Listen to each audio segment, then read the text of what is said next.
Bonjour à tous, bonjour à vous, mesdames et messieurs. Merci de nous retrouver à l'instant sur les antennes d'Equinox Télévision avec 10-12, le Zénith qui commence à l'instant. Et nous le savons, vous le savez vous aussi, que les regards restent toujours rivés vers Kumba avec, bien évidemment, ces 7 morts reconnus officiellement. Et même si aujourd'hui on parle de 8 morts, que s'est-il réellement passé? Les questions jusqu'à présent ne cessent de tarauder les différents esprits du Cameroun. Et nous nous posions depuis 3 jours déjà la question de savoir où était à ce moment précis le gouverneur de la région. D'aucuns disent effectivement qu'il était en Bangassina et qu'au moment où ceci s'est produit dans la localité de la Mémé, dans le département de la Mémé, ce dernier a voulu rapidement regagner son territoire de compétence et que malheureusement il aurait été bloqué en chemin par des lions. Vrai ou faux? On tentera bien évidemment d'en savoir un peu plus sur cette question ce matin. Qu'est-ce qui se passe au moment où nous parlons au secrétariat d'État à la Défense avec Olivier Bibou Nissa qui aujourd'hui on lui aurait changé de cellule pour des raisons simples. Olivier Bibou Nissa en danger, 2 morts comme on le dirait à l'instant. Un commandant d'escadron a tenté de faire signer un procès verbal d'audition et dont à l'entête justement on trouvait les noms du commandant d'escadron et du lieutenant et l'adjudant qui l'ont auditionné. Alors pour un motif simple, demander à celui-ci de signer ce procès verbal et qu'il ait refusé, demandant aussi à ses co-détenus de faire attention, de signer quoi que ce soit. De retour, on tentera de les manipuler, ils ne céderont pas et Olivier Bibou Nissa sera vu comme un poison. Tout de suite, celui changé. Et où se trouve aujourd'hui?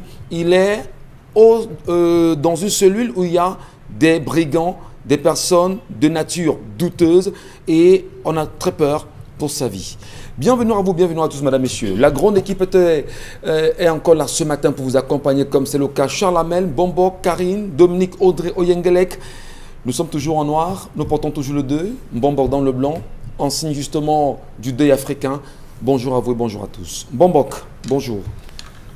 Bonjour Monsieur Ngachou Numba, bonjour à vous chers téléspectateurs. Deuil, oui, et j'aimerais vous entretenir comment on cultive la mort dans notre pays.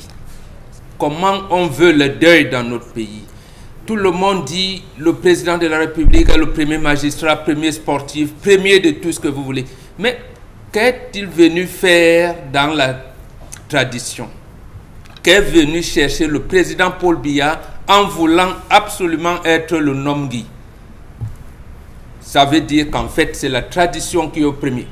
C'est la tradition qui est le trait d'union entre les morts, Dieu et les vivants. Ce n'est pas la présidence de la République, ce n'est pas la chancellerie, ce n'est pas la royauté. C'est nous et la tradition. C'est à ce titre également qu'on aurait eu la chance que l'actuel Premier ministre est lui aussi autorité traditionnelle. Mais voyez donc, le Nomgui, avec un Premier ministre autorité traditionnelle, ils abandonnent le peuple. C'est donc comme ça qu'on cultive la mort dans notre pays, parce qu'on ne respecte plus l'autorité traditionnelle. Il y a eu des cas, oh merci, bon, je vais partir le chef EFA, Soukoujou Ramo, mais surtout la chef de l'autorité traditionnelle Aminka. Aujourd'hui, on disait toujours dans la chefferie Babouantou, là-bas, que l'argent tord le fer. Mais maintenant, il semble que le bic tord l'argent. Mais en définitive, pour obtenir quoi? Pour obtenir ceci que c'est la parole sacrée qui tord tout.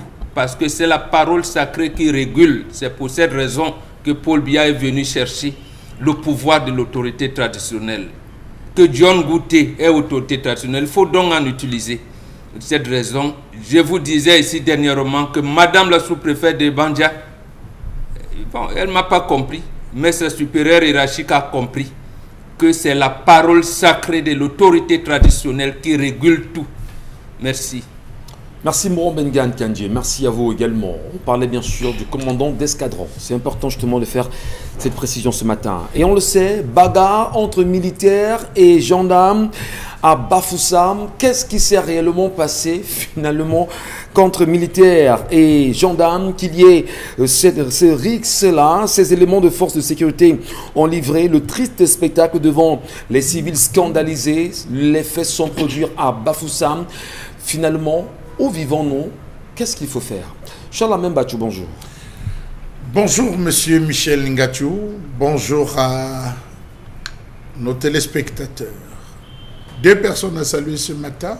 D'abord, le ministre de la Santé qui a pensé doter Yagua, enfin, d'un chirurgien. Enfin. Le docteur Fola Copon-Olivier, le nouveau chirurgien de l'hôpital de Yagua. Il occupait les fonctions de directeur des ressources humaines au MinSanté. A-t-il encore la main? Va-t-il encore se ressourcer? Mais c'est bien qu'on ait pensé à Yagua, qui n'avait pas de chirurgien et qui réclamait un chirurgien depuis. On est obligé de partir de Yagua, parfois pour Maroua. Quand c'est fort à Maroua, on se retrouve à Garoua. Parfois même jusqu'à Ngaoundéré pour se faire opérer parce que les spécialités n'étaient pas toutes les mêmes dans ces différentes zones. C'est bien. C'est aussi bien, on va dire bonjour au prophète d'une Cam. Alors que les populations de Babantou étaient sur le pied de guerre, attendant qu'on installe un deuxième successeur, alors que madame la sous-préfète avait déjà validé l'autorisation à manifester, le préfet a compris et il a bien précisé en faisant une note qu'il n'y aura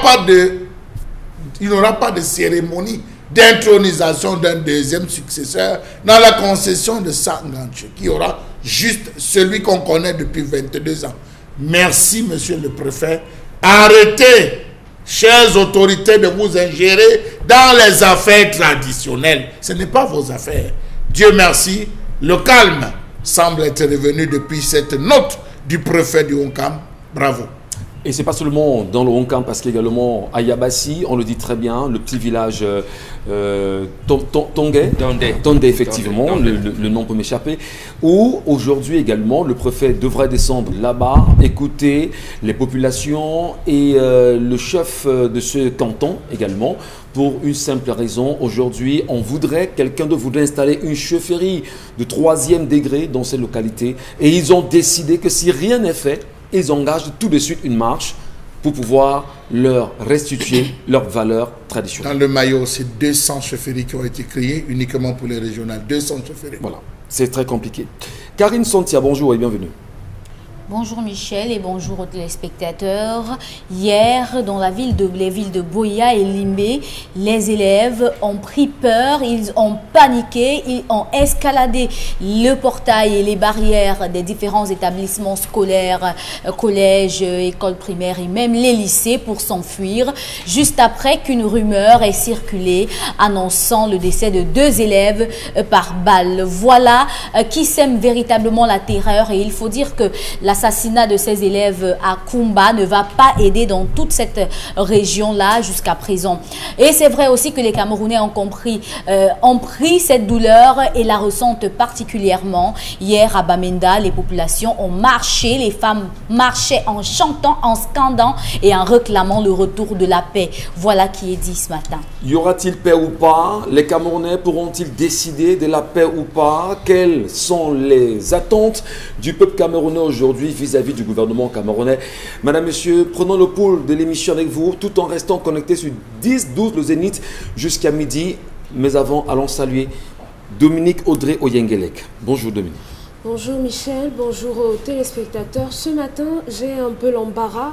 Par quoi commencer? J'aurais aimé partager avec les téléspectateurs une parabole dans le premier livre de Rois, au chapitre 3, du verset 18 au verset 28, je crois, oui, où on parlait de la parabole des prostituées qui discutaient un enfant avec celle qui a perdu son enfant et a décidé de prendre l'enfant de l'autre, comme si c'était le sien, de lui arracher son enfant.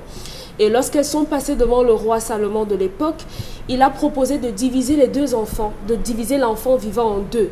Et la véritable mère de l'enfant a accepté de céder cet enfant-là parce qu'elle préférait le voir vivant que de le voir mort simplement parce que c'était son enfant. Donc, chacun pourrait méditer ça. Et à côté de ça, je dirais à l'endroit de tous les Camerounais que le pays est en train d'être détruit par les personnes qui font le mal, évidemment. Mais il ne sera pas détruit par ces personnes-là, mais plutôt par nous qui décidons de regarder ce mal se faire sans agir. Donc, en quelque sorte, nous serons responsables s'il ne reste plus aucun Camerounais au Cameroun. particulièrement belle ce matin, avec votre foulard. Merci, De mon côté. monsieur. Merci. Allez, madame, messieurs, indignation générale et après, qu'est-ce qu'il va falloir se faire? L'assassinat des enfants dans une école au sud-ouest Cameroun semble provoquer un monumental émoi compréhensible. Mais les manipulateurs donnent l'impression que rien de si grave ne s'est jamais produit depuis le déclenchement de cette crise anglophone il y a 4 ans. Une hypocrisie qui ne se cache pas. Pourquoi les Camerounais aujourd'hui peuvent croire qu'il ne s'est rien passé et qu'on peut balayer d'un revers de la main les actes perpétrés? Ngarbout. Effectivement, Ngarbout, si vous voulez, combat aujourd'hui. Et ce qu'on n'a pas répertorié. Bébé Martha. Et ceux qu'on ne cite pas la nuit même du D'Amazon. décès de ses enfants. Voilà. Parce Florence que même Ayafort. ce samedi-là, Ayafort. dans la nuit, il y a des gens qui sont décédés. Effectivement. On C'est ne le tous dit les peut-être jours. pas Voilà.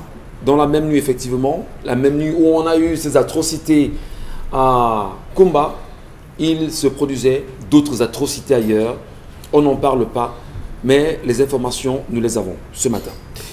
Vous connaissez les plateformes, madame, monsieur, 10-12 le Zénith ou encore Equinox Télévision. On vous attend pour vos réactions. Mais avant l'histoire du jour, Dominique Audrey, nous vous écoutons. L'histoire que je m'en vais vous raconter, c'est l'histoire d'un papa. Il s'appelle Warren. Il est âgé de 53 ans et aujourd'hui, il est en instance de divorce. Il raconte que ça fait quasiment 5 ans, il s'est séparé de sa femme. Elle a décidé de partir de la maison à cause d'un certain nombre d'incompréhensions et elle a pris avec elle les enfants qu'ils ont eus, les 3 enfants qu'ils ont eus. 5 ans après, la dame revient et elle voudrait le divorce effectif d'avec son mari. Et par-dessus le marché, elle voudrait que le bien qu'ils ont acquis ensemble, il faut le mentionner, ils sont mariés sous le régime monogamique avec communauté des biens. Elle voudrait qu'on divise la maison que les deux ont acquis, oui, et que chacun prenne sa route. Le monsieur a fini malheureusement par se rendre compte durant ces 5 années que ses enfants ont été déportés pour un autre pays à son insu, parce qu'il pensait que sa femme était toujours au Cameroun, sauf que non, elle est partie avec ses enfants-là. Il dit qu'il n'a jamais su à quel moment celle-ci avait fait les papiers pour ces enfants-là. Donc aujourd'hui, ce monsieur qui craint, parce qu'il dit que le procès laisse à présager que sa femme aura effectivement gain de cause, il aimerait savoir s'il n'y a pas d'autres mesures palliatives qu'on pourrait lui proposer pour qu'il ramène sa femme à la raison, parce que de toute façon, la maison finira par être le bien de ses enfants. Donc pour lui, il n'est pas question de vendre la maison ou de diviser en deux. Il voudrait que ce patrimoine familial demeure et surtout qu'il y ait, même s'ils se séparent, la paix entre les deux. Donc comment gérer une telle situation? Et il y a aussi la crainte qu'il se retrouve sans abri. Alors justement, c'est une question très importante ce matin, madame, messieurs. Comment aider cet homme qui, depuis des mois, des années aujourd'hui, est dans une panique complètement, on va dire, hystérique vis-à-vis de ce procès qui pèse sur lui avec sa femme et les enfants qu'ils ont fait. 3 enfants, vous disiez, oui, justement. 3. Et ces 3 enfants ne sont plus au Cameroun. Et il n'a plus de contact avec ses enfants. Il se rend compte justement qu'ils ne sont plus là. Oui. Elle demande le divorce, oui, et son vœu, c'est de vendre la maison. Pour avoir, je veux dire qu'elle veut tout solder, voilà, et prendre ses routes. Et le procès est en justice. Elle a des coups de France, disons-le ainsi. Elle a des... Oui, elle a des entrées. Heureusement, elle semble avoir gain de cause. Oui. Mais l'homme, justement, dit que lui ne veut pas qu'on vende la maison. Non, il veut pas. Parce que les enfants, même s'ils sont partis, pourront revenir. C'est l'héritage des enfants. Oui. Mais la maman dit, niet, on vend la maison, oui, on se partage l'argent. Oui. Madame, messieurs, comment vous l'expliquez ce matin? Je vous donne la parole, Karine Santia, sur cette question. La femme qui demande à son homme de vendre la maison, parce qu'en réalité, on est séparés, on est en instance de divorce, on ne vit plus ensemble, elle choisit de partir avec les enfants. L'homme dit, mais ramène même les enfants. Elle dit non, elle s'en va, les enfants, elle ne sait pas où les enfants se trouvent aujourd'hui, mais elle demande qu'on vende la maison et qu'on partage les biens. Comment peut-on apprécier l'attitude de cette femme vis-à-vis de sa famille? Elle fait comme le genre des personnes qui, lorsqu'elles sortent de votre vie et viennent vous achever. C'est un peu comme ça qu'elle se comporte. Parce que si les enfants sont dans une autre contrée, ça veut dire que par rapport à ce qui se passe ailleurs, la femme veut établir de nouveaux actes de naissance pour ces enfants-là et retirer la paternité à cet homme. C'est ce qu'elles font généralement. Quand elles divorcent et qu'elles changent de pays, dites-vous bien que vous allez tout perdre, même vos enfants. c'est possible. Mais dans l'histoire, elle est au Cameroun, vous l'avez dit. Oui, elle est revenue, mais les enfants... Elle est juste revenue, les enfants ne sont pas ici. ici. Le divorce et ça part du Justement, elle veut finir avec lui, ne plus avoir affaire avec lui, de manière à ce que si les enfants changent même de père ou encore il attribue un autre père ou un autre nom aux enfants, il n'aurait plus rien à venir réclamer quoi que ce soit. Mais c'est du n'importe quoi parce que ce qu'elle fait va retourner sur ses enfants. Si ce n'est pas traditionnellement, ce sera même naturellement. Parce que les enfants sont partis quand ils connaissaient déjà quand même qu'ils ont un papa. Donc, à un moment donné, elle va devoir leur dire où se trouve leur papa et les ramener auprès de leur papa. Je ne comprends pas comment vous voulez partir de quelque part et vous voulez que plus rien après vous n'existe.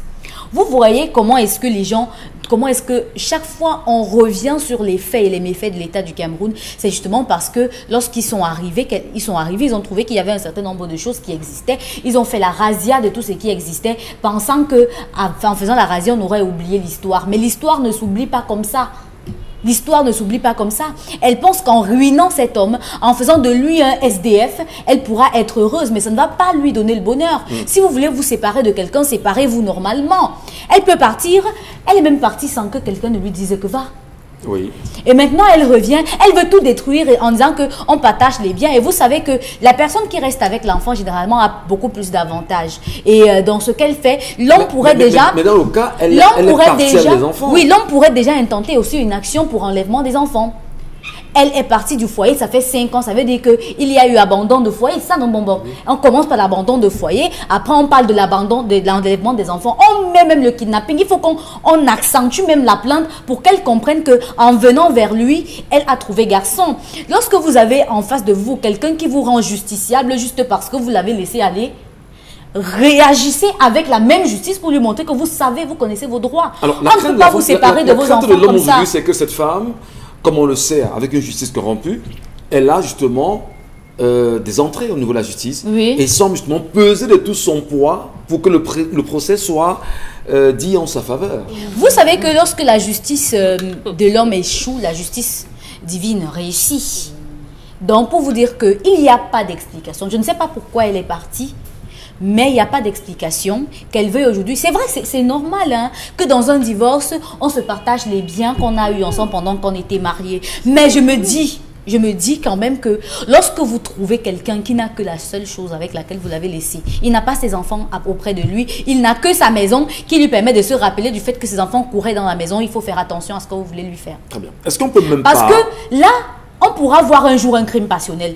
Et il ne faut pas, je ne soutiens rien, mais j'aimerais que les gens commencent à peser un peu le poids de leurs actions. Est-ce qu'on ne peut pas voir, se poser des questions, Dominique Audrey, aujourd'hui, sur l'attitude de cette femme qui prend des enfants, qui s'en va, mais l'homme peut même douter aujourd'hui de la paternité de ses enfants. Vous n'y croyez pas, vous? C'est sa liberté. Et quel est l'homme, M. Mbachounou l'a déjà dit ici, que les hommes, lorsque vous leur dites, ils doutent d'abord. Donc maintenant, si il va douter du fait qu'il soit... Premier degré. Oui, au premier degré, M. Mbachounou dit généralement que les hommes doutent d'abord au premier degré. Oui. Voilà. Donc, s'il doute aujourd'hui, ça veut certainement dire qu'il a ses raisons. Mais maintenant, attendez, vous ne pouvez pas tout de même contraindre cette femme à rester avec un homme pour qui elle n'éprouve plus rien.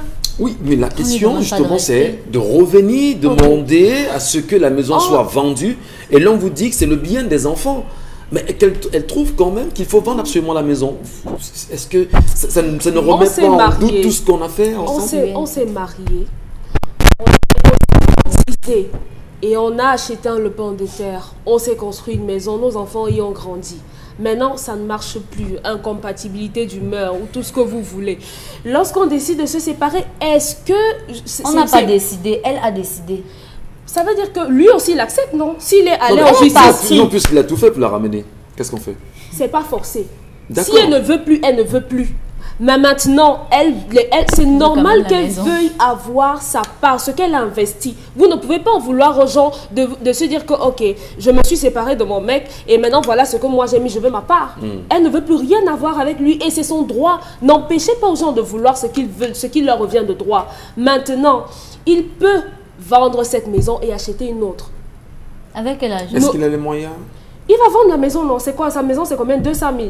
Non, mais je n'ai pas trop envie de couper Dominique, mais les conseils de grand-mère ont disparu. Vous êtes en train de me couper, malheureusement. Les conseils de grand-mère sont partis.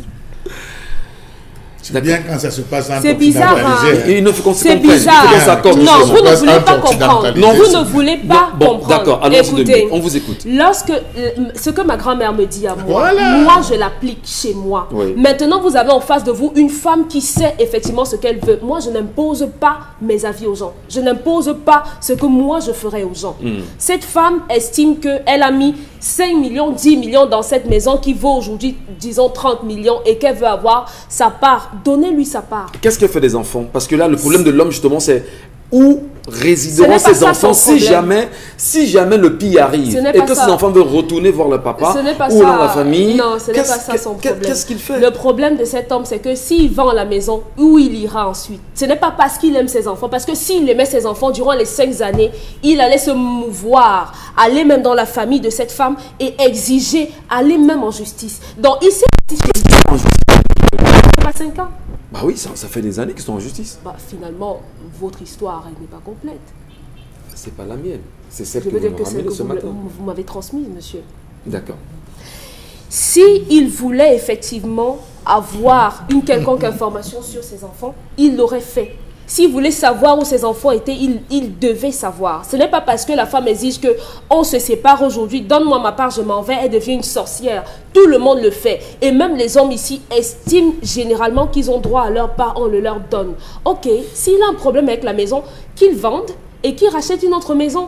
Même s'il va aller construire un truc en planche, ses enfants iront le retrouver là-bas. Mais cette femme a besoin de sa liberté, elle veut que sa liberté soit totale. Rendez-la lui. Et il ne faut pas la prendre par les sentiments en disant « Oh les enfants, c'est simplement parce qu'il n'a pas de plan B. » C'est tout. Est-ce qu'on peut comprendre justement, Charlemagne Bachou, que dans la demande de cet homme, il y a une légitimité en tant que père, en tant qu'homme, en tant que chef de famille, en tant que celui qui encadre les enfants, qui ne veut pas les voir disparaître. Comment vous analysez ça ce matin? Bon, pourquoi commencer l'introduction de l'émission avec une expression forte, la parole sacrée. Lorsque vous allez doter votre femme, vous ne parlez pas. Il y a 2 personnes qui parlent, les représentants de vos 2 familles qui prennent la parole. Même le chef supérieur de X degrés, lorsqu'il va doter une femme, il ne parle pas, c'est son chef de famille qui parle. Donc, vous pouvez être chef du village, chef supérieur, vous avez un chef de famille devant qui vous pliez. Il y a une phrase qui clôture généralement la dot. Pour ceux qui pratiquent cela, M. Michel Ngachou, on dit, comme je te remets ma fille, on ne remet pas au voleur, on remet au chef de famille, comme je te remets ma fille. Si jamais tu pars et que ton fils se rend compte que ce n'est pas sa pointure, ramène-la moi comme je te l'ai donné.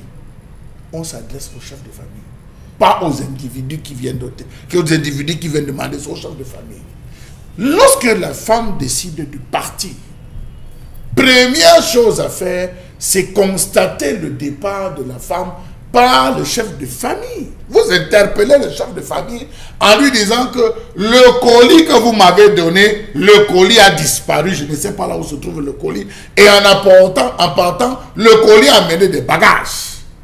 Il y a une autre assise où on s'assied et on définit la nouvelle procédure où le chef de famille va dire que hey, comment ça a pu t'arriver? Ça n'est jamais arrivé dans ma famille. Donne-moi un peu le temps de chercher, de mener des enquêtes.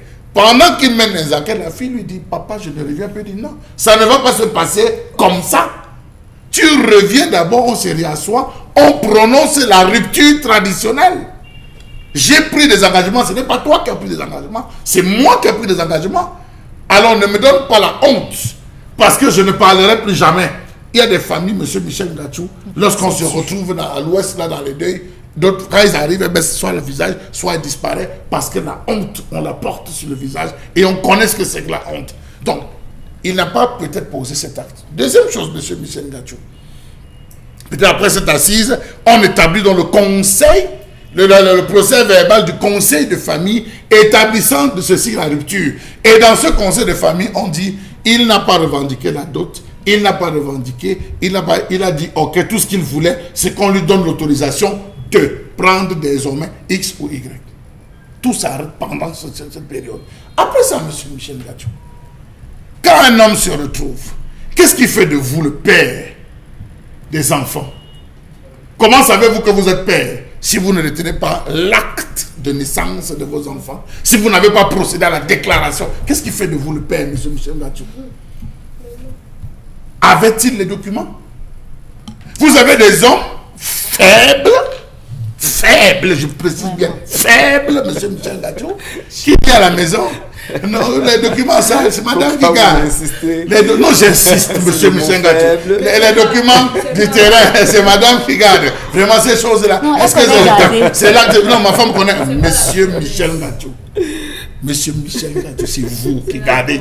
Excusez-moi, Dominique Audrey. C'est vous qui gardez les choses de chez vous. C'est vous qui détenez les papiers de la famille. C'est ça qui fait de vous le chef de famille. L'acte de naissance, quand vous tenez.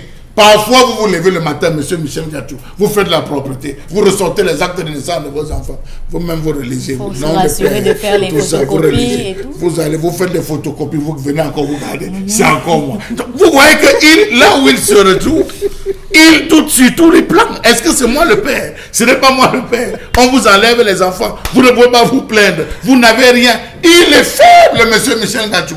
Et aujourd'hui, il a peur. Et s'il a peur, avait-il été dès le départ gigolo? Admet-il que la femme a mis 80% en termes d'investissement sur le terrain qui peut-être appartient à la femme et tout? Je crois, M. Michel Ngacho, qu'il y a une vérité qu'il ne nous dit pas. Très bien. Merci beaucoup. Allez, bon Ben Kanji. On va apprécier justement le phénomène qui peut être social aujourd'hui. Les gigolos? Non, je ne parle pas des gigolos. Hein. Non. Je dis le phénomène qui passe social aujourd'hui. Les femmes qui partent avec les enfants. Les femmes qui partent avec les enfants. Non, je ne la suis pas. Elle se rend compte que son propre histoire a levé le côté là. Moi, je ne vous suis pas. Alors, je voudrais que vous me rappeliez le phénomène qui est social aujourd'hui où les femmes quittent les foyers avec les enfants, s'en vont sans penser bien sûr à l'avenir de ces enfants. Elle a pensé. Elle a pensé. Elle est préparée. Voilà. Et dans l'histoire, quand même, on ne vous a pas dit, dans l'histoire, le premier enfant aujourd'hui est dans les problèmes. Évoluons. Bon, votre point de vue. Non, le problème ici, c'est l'homme. Pas la femme. Le problème, c'est l'homme. Vous avez une panthère. Quel est le comportement d'un homme quand vous avez une panthère? Quand vous avez une croqueuse de diamants? Quand vous avez une femme pala, tout ça, ça s'apprend. Tout ça, ça s'apprend. Et c'est ce que je disais tout à l'heure. Et merci Charles Amène là-bas. Votre expression, c'est quoi? L'argent tord le fer. Et il y en a même qui disent le big tord l'argent. Mais c'est la parole sacrée qui régule tout. Quand vous êtes là, à la place de cet homme, le problème est simple à résoudre. Mais je pense parce que justement, il est occidentalisé et il a trouvé une femme vipère qui l'a mordu et qui veut souffler un peu. Vous voyez la peur de cet homme. Donc il a fait un mauvais choix. Un mauvais choix au lieu de dire à son chef de famille que papa, comme tu vois, je ne dors plus. David, je ne dors pas. Quand j'ai dit à l'enfant, parce qu'il y a des femmes, comment, voilà les premières règles que vous devez avoir. Quand vous arrivez à la maison, vous dites à votre enfant, voilà, donne-moi de l'eau à boire. Vous entendez sa maman dire, depuis que je t'ai demandé d'éviter la poubelle aujourd'hui, tu as fait quoi? Voilà. Elle est tout Commencez à observer. Observez là. Voilà les petits gestes que vous n'observez. Ça veut dire que la femme est en train de bafouer ton autorité. Ouais. Tu demandes de l'eau à boire et rappelle à l'enfant qu'il n'a pas vidé la poubelle. Il n'a pas lavé les assiettes. Et l'enfant refuse de te donner l'eau à boire. Il part d'abord exécuter les instructions de sa maman. Vous avez tout perdu, cher ami. Très bien. Cher ami, donc, commencez à observer ces choses-là dès votre fiançailles. Personne ne dort. Voilà l'éducation. Donc, laissez moi évoluer, je vous en prie. Donc, cet homme, laissez-moi évoluer. On est dans le développement. On est déjà en justice. Il n'a pas respecté les canons tels que Chalamel les a développés.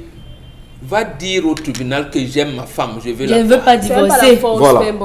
J'ai dit ça bloque parce que dans le vote, il a dit que moi je ne veux pas divorcer. Non, il prend même le président du tribunal à témoin.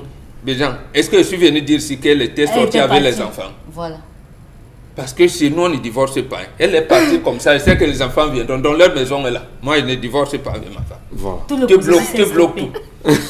Donc, oui, quand une vipère coqueuse, voilà le comportement. Alors, bon, je vais vous lancer. Est-ce que la jeunesse, parce qu'il y a des jeunes qui nous regardent, des jeunes garçons, qui sont en âge justement de se marier aujourd'hui, 24, 25 pour certains qui sont fiancés, le choix d'une femme, le choix d'une bonne femme, parce que il se dit que qui trouve la femme a trouvé le bonheur. Tout à fait.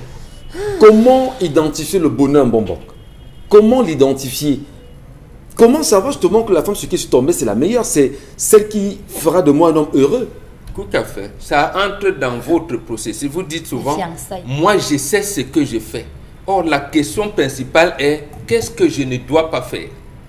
En tant qu'homme? Oui, justement, ça veut dire que les expressions comme mon cœur a flashé sur tes noms, et oubliez ça. Oubliez ça, pratiquement mon père, je suis tombé amoureux, non, oubliez ça. Mon cœur, voilà. Donc, oubliez ça. C'est-à-dire quoi? On dit, est-ce que cette femme-ci ressemble à ma maman? C'est tout. Voilà. Voilà le problème. Voilà la question principale. Est-ce qu'elle a les attitudes? Est-ce qu'elle a les attitudes de maman? Il y a des moments aussi qui sont insupportables. Non, on est d'accord. Écoutez, sans insulte, on en connaît. On connaît le comportement de certaines femmes. Non, on vous dit, tout si en respect, je prends un. Il y a un artiste ivoirien qui était décédé dernièrement. Après, les Chinois sont venus déterrer. Elle avait clashé avec sa maman aussi et lui a dit, mon fils, tu es maudit. Non, je pense ce cas. Parce que apparemment sa maman est ce qu'elle est. Le repère, c'est sa maman. C'est votre maman. Elle est, par la parole, elle est si, mais vous regardez, qu'est-ce que vous voulez corriger? Qu'est-ce que vous voulez? Puisque en fait, c'est elle qui a donné la vie. Donc c'est ça le repère. C'est ça le point de départ. Et maintenant, vous observez pendant les fiançailles. Bon, va aider maman. Maman voudrait que... C'est comme ça, elle dit. Moi, je vais faire quoi avec ma maman? Je m'en fous des belles-mères. Bon, vous, quand ces expressions-là, votre cœur qui a flashé ne doit pas fléchir. Petite entorse, hein, vraiment rapidement, parce qu'on va passer à la collège Charles Lamel. Vous voulez ajouter quelque chose à la suite de Bonbon? Non, juste à la, non, pas la bagarre. La femme qui aime parle du futur. Celle qui n'aime pas parle du présent, ne vit que dans le présent et les souvenirs du passé. Et l'homme dans ce cas-là, parce que la femme qui nous regarde là, qu'est-ce que vous dites? Parce que l'homme dit quoi à la femme? Ne demandez pas trop, monsieur Michel. Vous avez demandé pour les jeunes garçons qui veulent se marier. La femme qui aime construire l'avenir, pense à l'avenir. Celle qui n'aime pas vit le présent et à la moindre occasion, elle dit ça s'arrête. Je porte mes affaires, je pars. Merci à vous. Et en tout cas, les garçons sont parfaits. Merci la famille. Merci à vous, madame, monsieur, de nous rester présents dans un instant. On saura exactement ce que nous réserve la colère de ce matin. Je vous en prie.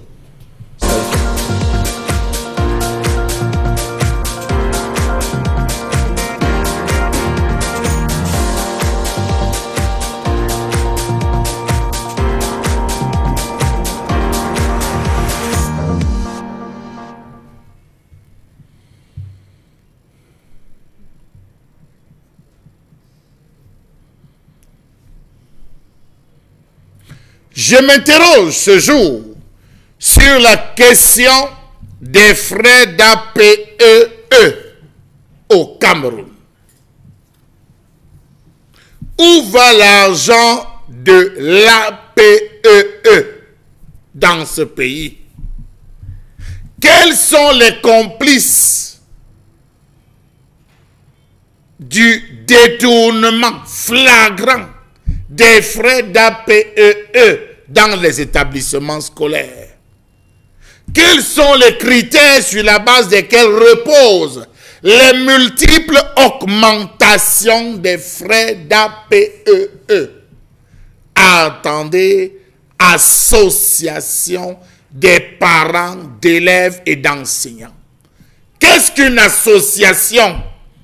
Partant du principe juridique, quels sont les critères d'adhésion dans une association? Pourquoi les frais d'APEE sont-ils devenus obligatoires avant les frais de scolarité? Pourtant, on est membre d'une association. Comment comprendre que les frais d'APEE ne font que grimper chaque année devant le silence complice des autorités administratives? j'interpelle là les sous-préfets et préfets. 33 000 francs CFA au lycée de Makepe, 42 000 francs au lycée technique de Loum, 57 000 au lycée de Loum Chantier. Au lycée bilingue de Loum, c'est 57 300. 40 000 francs CFA au lycée de Japoma. 20 000 francs au lycée de Bokito. Bokito, là-bas, dans le Mbam. On travaille quoi dans le Mbam pour avoir 20 000 francs CFA d'APEE? Quelle est la raison pour laquelle le gouvernement camerounais laisse-t-il prospérer cette grosse arnaque dans les établissements scolaires?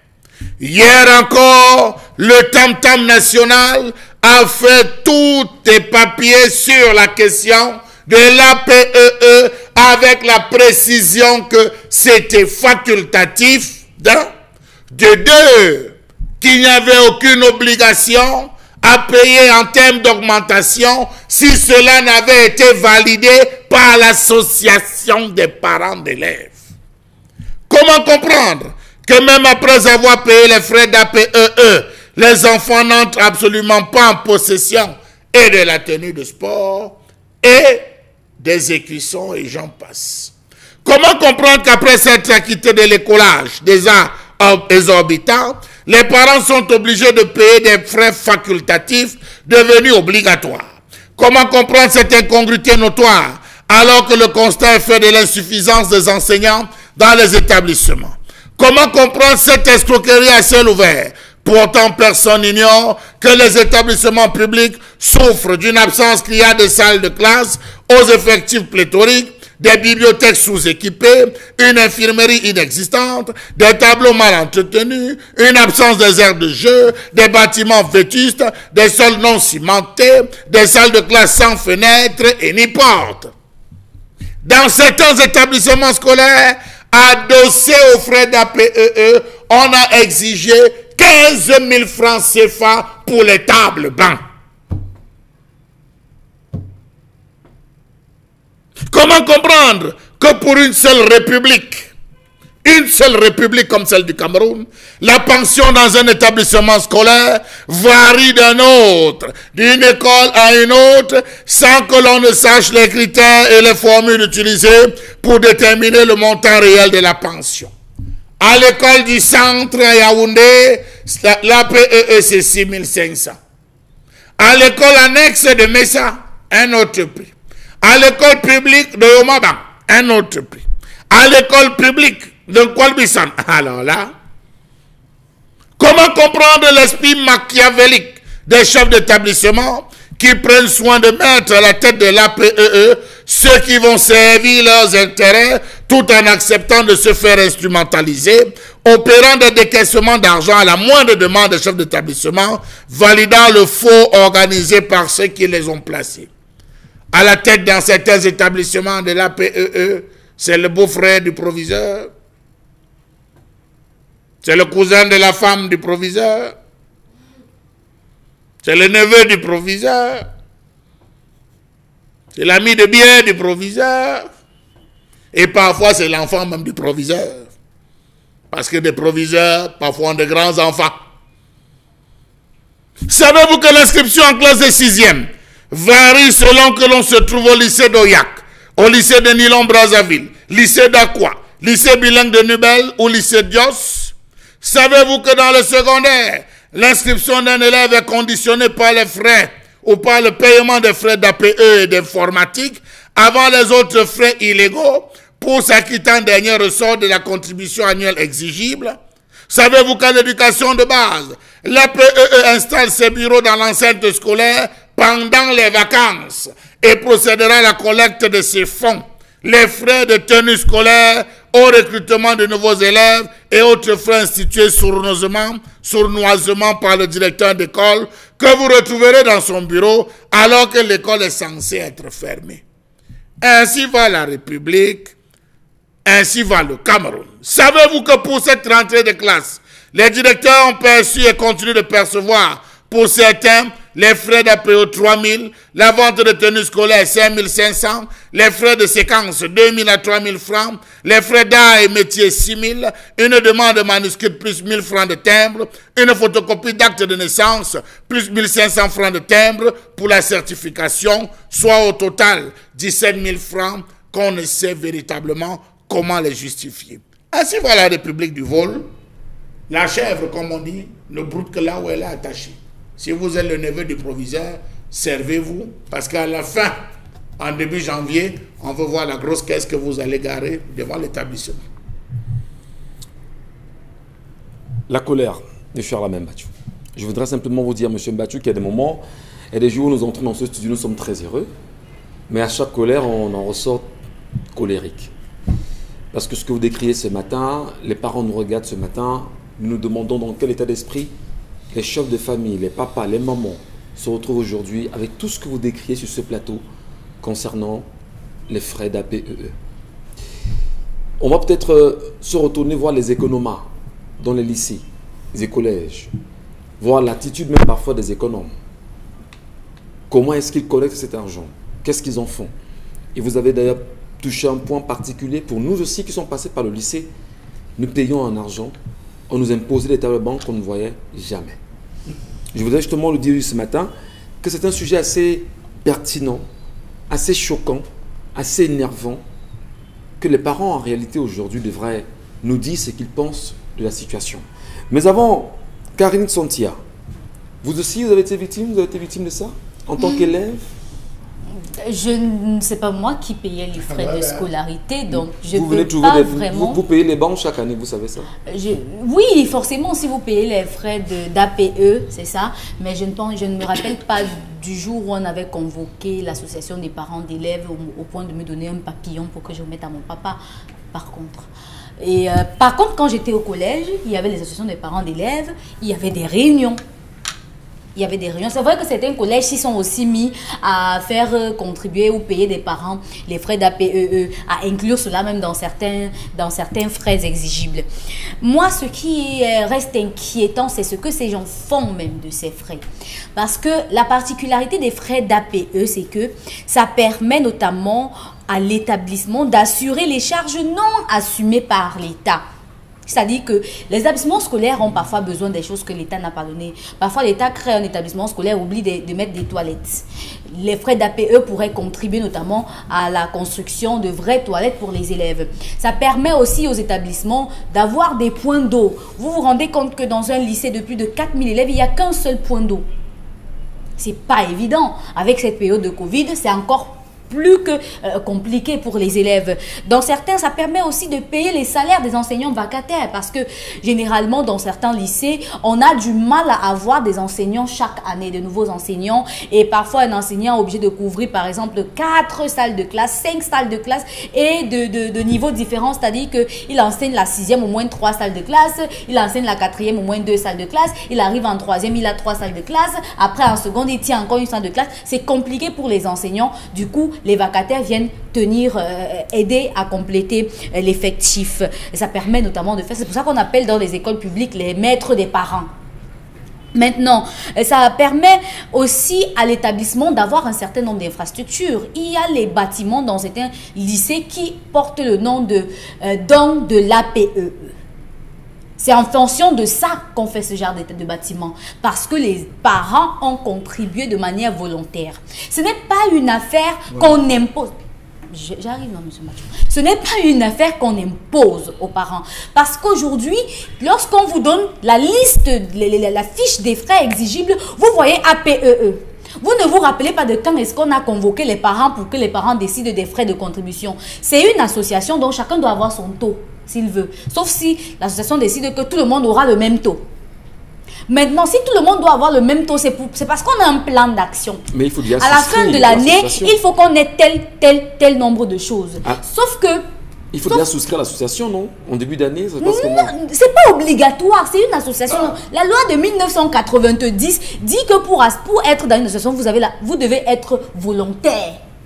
Et même pour cotiser, vous devez être volontaire. C'est vous qui voulez de vous associer. Donc, vous êtes dans une école, vous payez les frais exigibles, mais vous ne payez pas l'APE. Si c'est une association. Le nom, c'est APE. Je ne sais même pas depuis quand les enseignants sont entrés dans l'association des parents d'élèves. Ça sert à quoi que les enseignants soient dedans? Ils cotisent. Ils cotisent. Ok, si ils cotisent les mêmes taux que les parents. Et après, qu'est-ce que ça donne? Parce qu'il y a trop d'entourloupe dans cette affaire. Maintenant, vous vous rendez compte que dans les établissements d'enseignement secondaire appartenant à l'État, on n'arrive pas à homologuer ses frais si c'est que ces frais sont exigibles. On n'arrive pas à homologuer. À Japoma, c'est 40 000. Au lycée de Nkwaban, c'est 30 000. Au lycée d'Ahala, c'est 20 000 francs. Il n'y a même pas un moyen de faire en sorte que ce soit homologué pour que tout le monde puisse payer. Il y a que, même dans les zones rurales, il faut des taux homologués si c'est que c'est l'État qui décide. Maintenant, après, il faut se dire qu'il y a un lycée qui a attiré mon attention. Je vais vous dire, monsieur Machou, s'il vous plaît. Monsieur Ngachou. Monsieur Ngachou. Il y a un lycée qui a retenu mon attention, notamment le lycée de Nzana. Et dans ce lycée, la proviseure a confisqué les fonds. Les APE, on ne sait pas ce qu'elle a fait avec. On est en 2020. Les élites du village ont fait des dons de tables bancs et de sacs de ciment. Elle a stocké les sacs de ciment dans son bureau et n'a rien fait avec. Les salles de classe sont vides de bancs parce qu'il y a 3 ou 4 ou 5 bancs dans certaines salles de classe. Il n'y a pas de bancs et les élèves sont obligés d'aller fréquenter ailleurs dans les collèges parce que le lycée, vraiment, il n'y a rien. Les enseignants vacataires ont démissionné. Certains sont même déjà au commissariat avec la proviseure parce qu'elle n'a pas payé. Imaginez-vous dans quelles circonstances est-ce qu'on se trouve. C'est pareil dans plusieurs lycées au Cameroun. Et c'est très grave. Merci beaucoup, Karine. Dominique Audrey, les frais d'APE. Karine a d'ailleurs posé une question essentielle. Depuis quand les enseignants doivent se retrouver dans l'association des parents d'élèves? Qu'est-ce qu'ils y font? Est-ce qu'ils y cotisent? Est-ce qu'ils cotisent d'ailleurs? Je ne pense pas. Je ne pense pas qu'ils cotisent. Ils sont plus là, on se dirait qu'ils sont plus là pour être les yeux de leur administration. Pour savoir effectivement si l'argent est entré et combien est-ce qu'on a déboursé, combien est-ce que les parents ont cotisé à ce niveau. Le décret du 19 février 2001, signé par le président évidemment, décrète que l'APE est un fonds de solidarité. Et par analogie, ça signifie simplement que c'est le bon vouloir des parents qui peut... le bon vouloir des parents de se mobiliser pour exclusivement des urgences au niveau des bâtiments. S'il faut une réhabiliter urgemment, des besoins connexes qui ne sont peut-être pas assumés par l'État directement. Voilà. Est-ce que la question qu'on devrait se poser, est-ce que dans un établissement scolaire, c'est aux parents de faire construire les toilettes? Non. Est-ce que dans un établissement scolaire, c'est aux parents de construire des salles de classe? Non, Michel Ngachou. L'APE intervient simplement parce qu'il faut payer les agents d'entretien pour nettoyer les toilettes déjà construites, pour nettoyer les salles de classe, pour payer les personnes qui font le jardinage et pour payer les vacataires. Pas pour construire les salles de classe. Ce n'est pas compréhensible parce que c'est du ressort de l'État de le faire. Maintenant, avoir une association d'APE signifie que vous avez pris la peine de vous rapprocher des autorités compétentes. Ça devient une association et par conséquent, vous devez avoir une autorisation de façon légale pour exister. Et la circulaire du MINSEC stipule que les autorités préfectorales ont le devoir de contrôle sur comment est-ce que ça se passe là-bas. Est-ce que dans nos établissements scolaires, les préfets et autres contrôlent comment est-ce que ça se passe? Parce que dès le moment où il y a de l'argent... Ils sont là. Ils contrôlent. Ah d'accord, s'ils contrôlent, ça veut dire qu'ils sont... Ils sont là, il y a de l'argent. Parce que, faisons le calcul, on a dit à Bokito c'est 20 000 francs. 20 000 francs fois, disons, 7 000 élèves, ça fait combien par année? Fondamentalement, c'est qu'est-ce qui justifie l'augmentation de ces frais ou encore la non-homologation du montant? C'est le gombo, non, Michel? Donc chacun s'est fait son gombo où il est alors. Oui, bien sûr. Donc le préfet dit, bon d'accord, sur les 7 000 élèves là, je veux seulement 1 000 francs par élève. Oui. Le chef dit, bon, je veux 500 par élève. Donc on s'associe, on dit à la fin, qu'est-ce qu'on aura gagné? C'est tout. Délégué régional. Ça fait combien sur la main? 60 millions. 1500 au lycée de Japoma. Vous faites 1500 par 40 000, ça fait combien? Et ce qui fait que... 60 millions. Je crois que... Vivant, monsieur Michel. Ça m'a appelé à interroger toujours l'article 67 du même décret qui fait que les écoles publiques doivent être gratuites. pour les élèves. Où en est-on? Où en est-on avec le décret d'application de cette loi-là qui demande que l'école primaire soit gratuite? Elle est gratuite et on demande encore aux parents de payer l'APE. Rendez-vous compte qu'il y a quelques semaines ici, je décriais le fait qu'un parent nous a écrit de la ville de Kribi pour dire que là-bas l'APE coûte 9 000. Un parent qui a donc 5 enfants, pardon, dans un établissement, lui il doit payer 9 000 pour 5 enfants. 45 000. Est-ce que c'est logique? Est-ce que c'est logique? Parce que dans la constitution même du bureau de cet exécutif-là, on ne doit pas avoir des parents, des enseignants. On vous dit que si ça devient obligatoire, dès que vous inscrivez votre enfant, vous êtes membre de l'APE. Obligatoirement. Vous devez fournir un reçu qui mentionne le nom, votre adresse et tout. Est-ce que c'est comme ça que ça devrait se passer? Non. Ça veut donc dire que quoi? Les circulaires des ministres sont venus bafouer la loi, le décret présidentiel de 2001. Le Cameroun, finalement, on viole les lois à tous les coups, madame, monsieur. Le sujet est assez pertinent, gênant, embêtant, que les parents, aujourd'hui, devraient tout faire pour comprendre exactement, non seulement la loi, peut-être aussi s'interroger. Yvan Bombor qui ne fait qu'érir depuis, on va peut-être donner l'occasion Bombor de s'exprimer sur la question par après. Madame, monsieur, le temps rapidement de vous dire que nous sommes sur 10-12 le Zénith. La plateforme ou les plateformes connues sont Equinox Télévision pour ceux qui nous regardent en live ou encore 10-12 le Zénith pour ceux qui nous écriront sur et Facebook.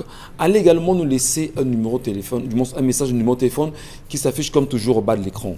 Marquons une pause, madame, messieurs, et on se reparle.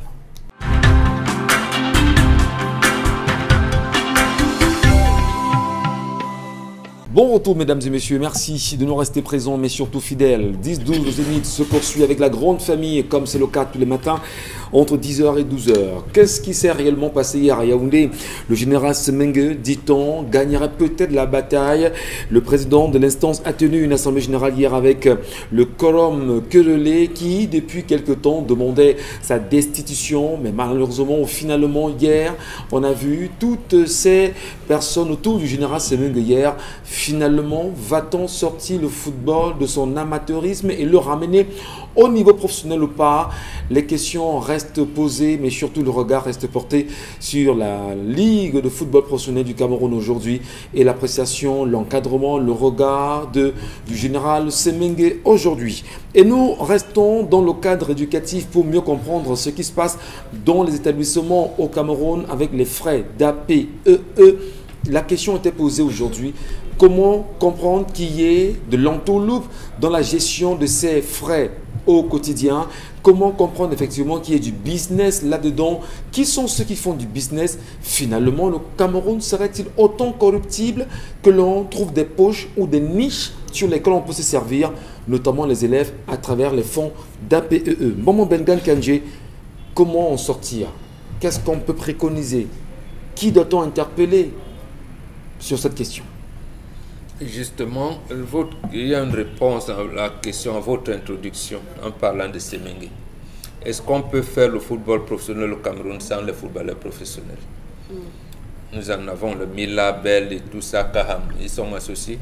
C'est la même chose avec l'éducation. Vous faites allusion. L'association des parents d'élèves a été instituée au Cameroun, je pense, dans les années 1979, pour aider l'État a pallié un certain nombre de, comment je vais dire, de faiblesses. Mais lorsque vous avez un État qui procède par l'arnaque, vous avez un État qui soutire de l'argent en arquant ses citoyens, ça aboutit donc à des dérives.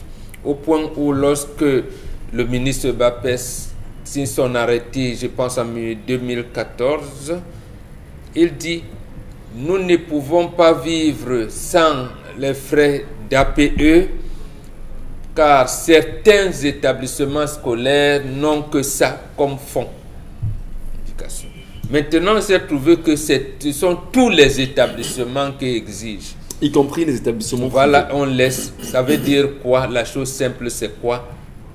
L'État braque ses citoyens. L'État a privatisé l'école.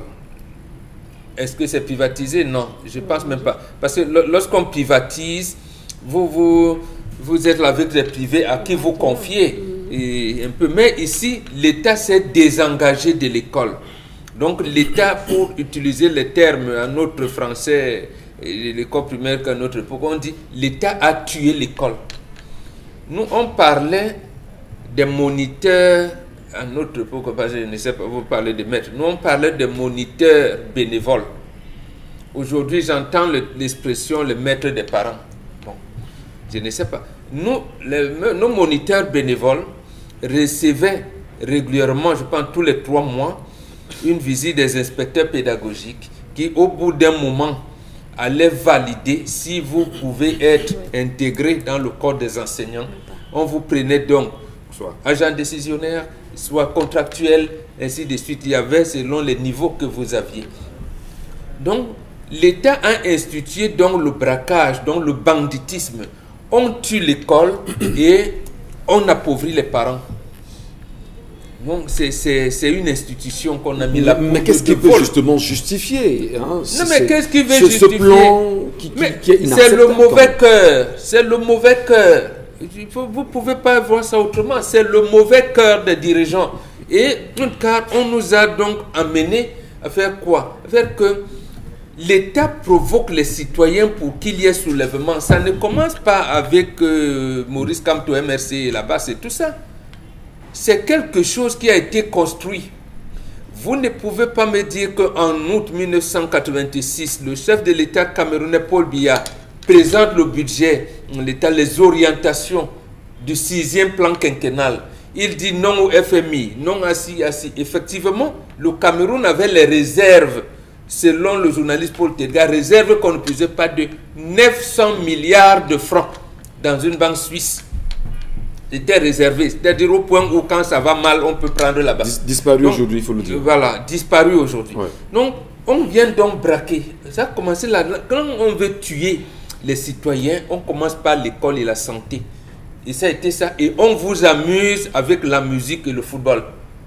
Et au point auquel on ne fait rien. Donc, lorsque les citoyens camerounais se sont donc rendus compte que nous pouvons fonctionner sans l'État qui nous a abandonnés, ils se sont donc organisés pour que leurs enfants fréquentent.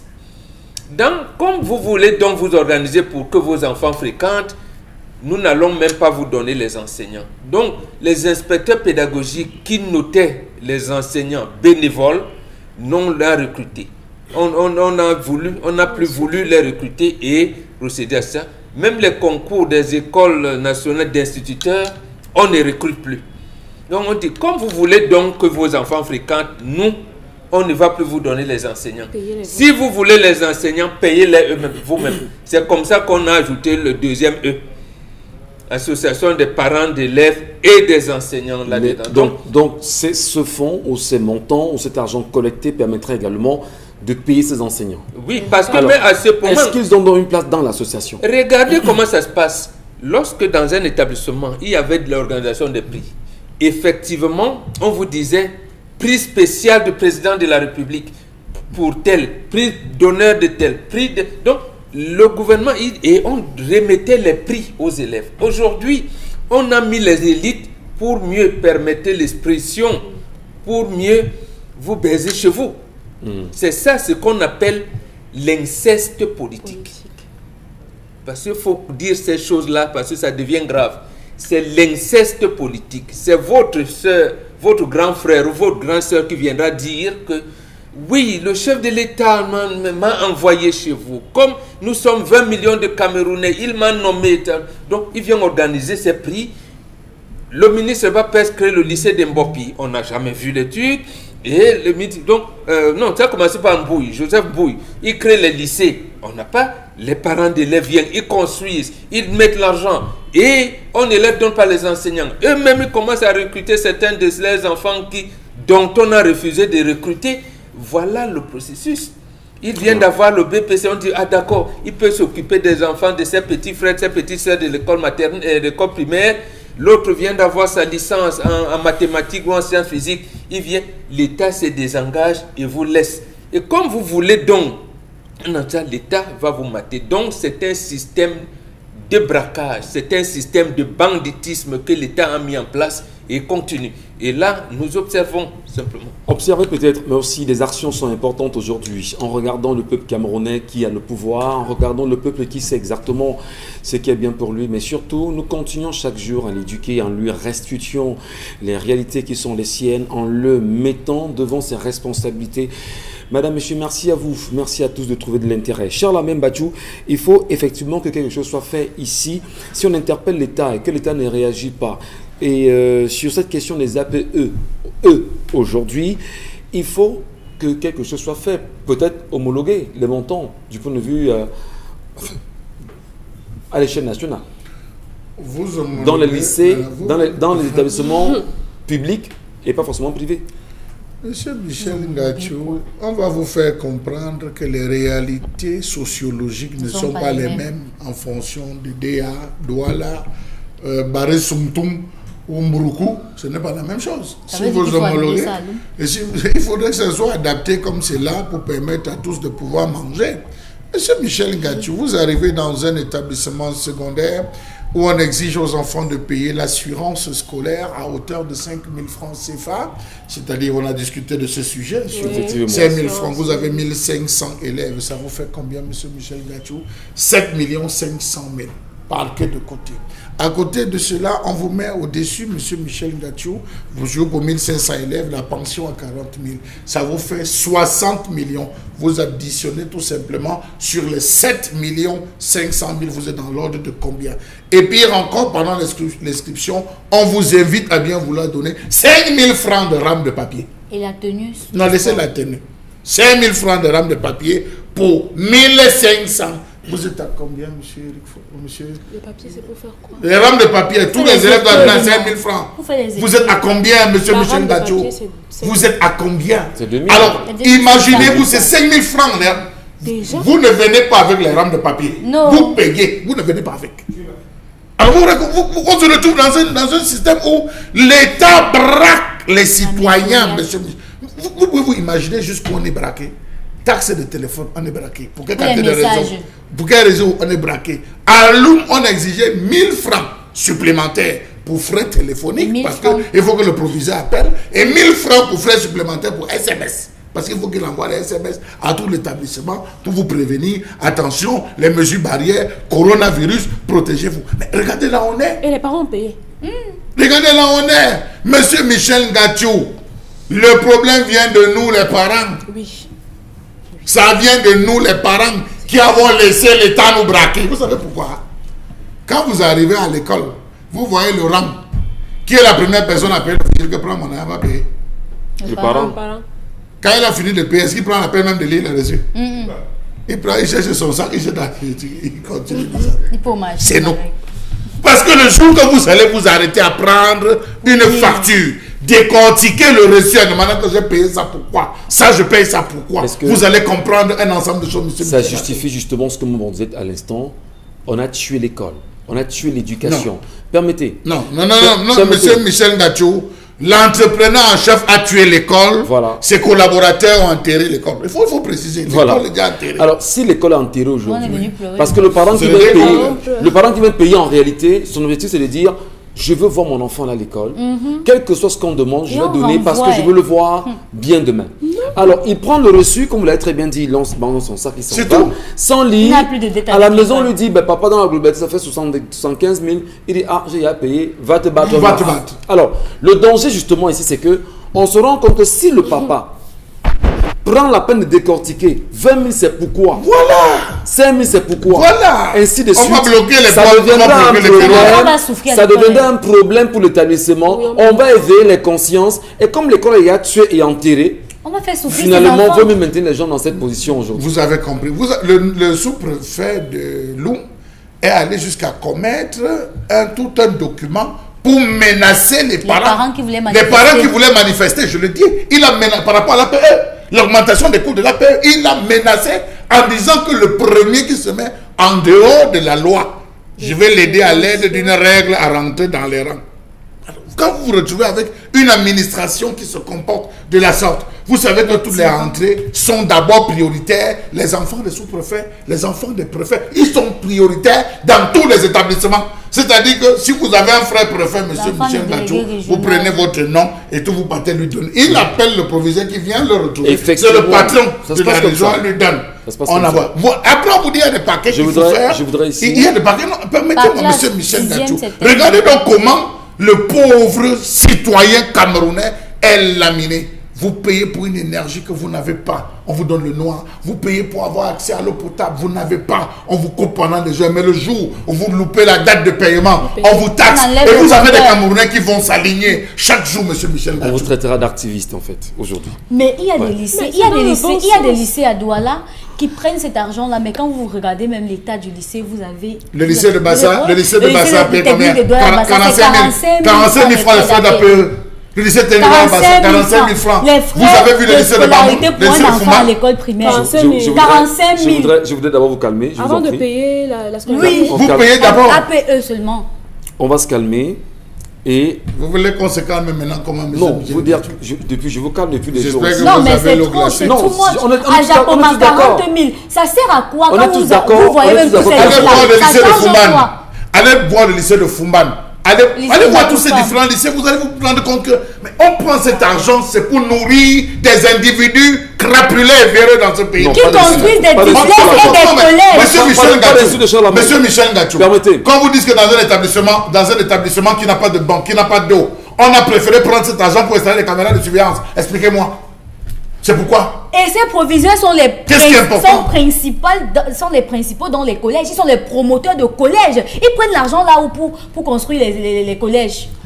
La colère, madame, monsieur, est perceptible ce matin. Et on peut bien le comprendre. Avec cette colère concernant les APEE, la responsabilité du Cameroun est devant les Camerounais. Ou ça change, ou on reste comme ça. Allez. Quels sont les messages de nos téléspectateurs ce matin? Dominique, vous êtes fâché? Dominique, les gens payent, ils payent. Et vous l'avez très bien dit, ce sont les parents qui sont le problème. Voilà. Non, monsieur Michel Gachou. Le système de braquage, cher ami. Nous avons eu des situations où un bandit arrive chez vous, il viole votre fille, il viole votre femme. Devant vous, vous faites comment? Voilà. Vous allez dire que cet homme-là... Là, actuellement, depuis un moment, Madame Pauline Nalova Yonga a institué ce qu'elle appelle caisse commune. Mince. Donc, prenez tout l'argent, après avoir distribué comme ça, la main l'a dit, le sous-préfet, tout ça, le reste, vous lui envoyez. Et le chef d'établissement doit lui faire les états de service. Voilà. Et elle saura à quel moment, par exemple, je prends un lycée qui a 6e, il va lui dire, j'ai besoin de 6 registres pour les 6e. Pourtant, elle peut vous donner 30 000 francs, dit débrouillez-vous. Alors que vous avez collectionné l'argent, vous lui avez donné. Et alors qu'il y a un budget voté et validé à l'Assemblée nationale. C'est pour ça qu'on vous parle de braquage. Maintenant, je vais utiliser le terme qu'on utilise au quartier. Quand vous avez mal au doigt, on vous dit attache le cœur. Quand on vous blesse le cœur, vous attachez quoi? Voilà. Mais monsieur Michel, vous savez qu'il y a des fonds qu'on paye au lycée directement, et il y a des fonds que vous payez en ligne. Les fonds là vont directement dans les comptes. Ça vous payez en ligne. Mais écoutez, je ne sais pas. Qu'est-ce qu'on fait pour que le Camerounais ouvre ses oreilles? Arrêtez de payer. Non, on nous a amené dans ce qu'on appelle... On nous a amené à faire un consensus autour de la dictature. Oui. Donc nous validons la maintenant, il faut donc qu'on sache d'abord qu'on est mort et enterré. On cherche les moyens de ressusciter pour engager le combat qu'il faut. Mais si vous estimez que vous avez les moyens pour engager le combat, vous vous trompez. Ressuscitez-vous d'abord et vivez, engagez le combat. Merci Mbongo Benga, merci vraiment. Karine, notre téléspectateur nous parle. Christelle Zianou qui nous rappelle qu'au lycée de Douala-Bassa, c'est 45 000 francs. Le lycée technique de Douala-Bassa. Le lycée technique. 45 000. Le lycée technique de Douala-Bassa, 45 000 francs de frais d'APE. Avant l'inscription, avant machin. Il y a combien d'élèves là-bas? Si vous avez 3 enfants. Ils sont plus de 5 000. D'accord, il faut. C'est intéressant pour une enquête en tout cas, dans l'espoir qu'on puisse nous donner. Vous allez enquêter. Et allez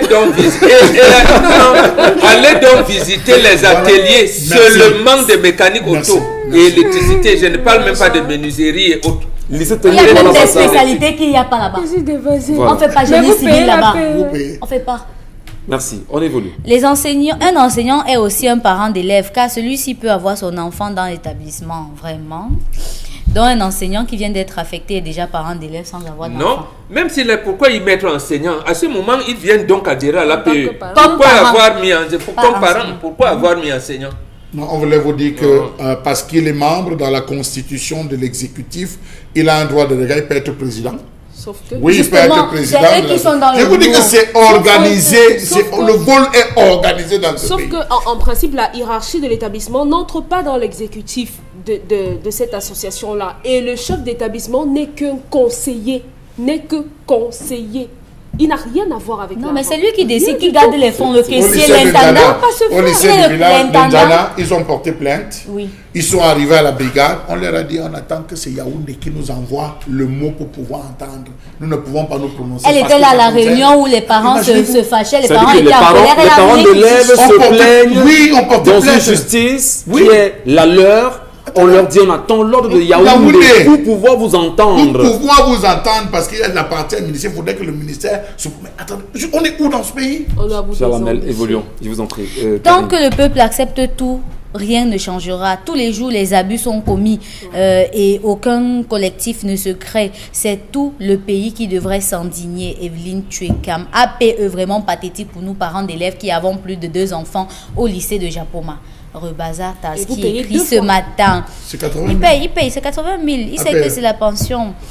Notre message, je vous assure qu'à ce jour, nous payons la pension de l'an dernier avant de payer celle de cette année. Vraiment, il faut dénoncer. À Gaoundéré, on a mis presque 300 élèves dehors. Je le dis à Mondo Vision, parce qu'ils n'ont pas payé l'APE de l'an dernier. Hey. On les a mis dehors. Gaoundéré, ils peuvent témoigner. On a mis 300 élèves dehors. Vous payez d'abord l'APE de l'an dernier, à repayer l'APE de cette année avant d'être mis en L'année place. dernière est terminée.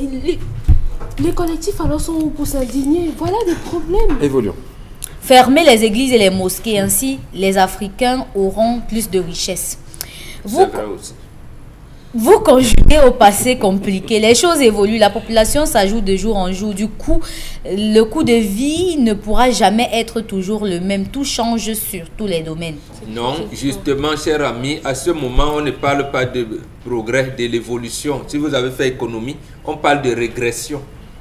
C'est pour ça qu'il y a des termes de récession. Ça ne veut plus, ça n'avance plus. D'accord. The money for PTA, c'est-à-dire Parent Teachers Association, is so high due to embezzlement and some schools are using the money to build new classes. Leslie Mbunda qui écrit Parent Teachers Association now is business. It's even higher than school fees. Un autre message, voleur international. Wow. L'homme a toujours vendu son autorité à cette femme. S'il est homme, il n'a qu'à refuser le divorce et réclamer ses enfants. Pablo Ali Baba. Demain, nous devons être tous en noir, les gens de la diaspora malgré le calcaire et autres. Un autre message ce matin. Jocelyne Diabda qui invite les Camerounais à faire la loterie américaine pour déserter le Cameroun. Okay. Non, sois sérieux. Allez, merci à vous Karine Sontia, madame, monsieur. Merci à ceux et celles qui à l'instant se joignent à nous. Comment comprendre ce qui se passe aujourd'hui au Cameroun avec ces enfants tués, on va dire cruellement, à Kumba samedi dernier et que jusqu'à présent qu'on n'ait pas vu l'ombre du chef de l'État? Comment comprendre? Où est-il aujourd'hui pour ne même pas faire un quelconque petit discours d'apaisement et rassurer les Camerounais? Je dis un petit discours d'1 minute et rassurer les Camerounais justement de ce qui se passe.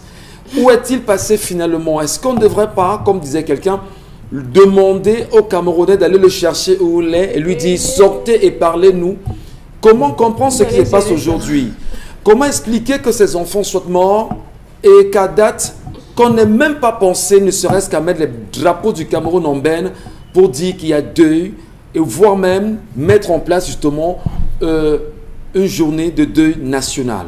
Ne devrait-on peut-être pas s'en remettre à Stand Up for Cameroun qui a initié effectivement ce vendredi, un vendredi en noir, où les manifestations devront se faire un peu de partout au Cameroun, où on devrait, parce que les Camerounais ont pensé observer 1 minute de silence pour dire à ces enfants que nous pensons à vous Ne devrait-on pas nous aussi inscrire les noms de ces enfants partout où nous nous trouvons pour leur dire et dire notre indignation?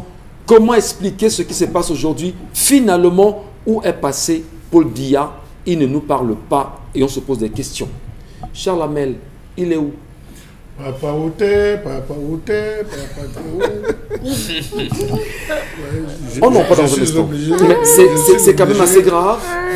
J'ai rimé ça pour que vous riez, que vous compreniez finalement que devant la bêtise humaine, comme le disait Victor Hugo, plutôt que de pleurer, rire en vaut mieux. Pourquoi, monsieur Michel Ngachou?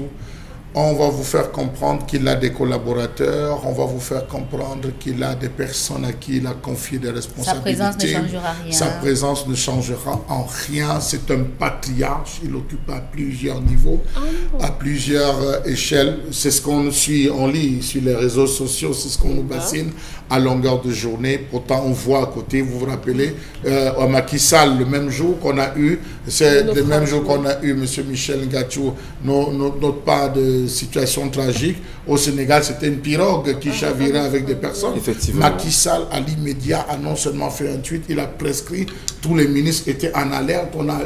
Voilà ce qu'on appelle en termes de promptitude, agir avec promptitude. Mais écoutez, quelqu'un allait jusqu'à soutenir un mémoire qui a été acceptable, le silence du président.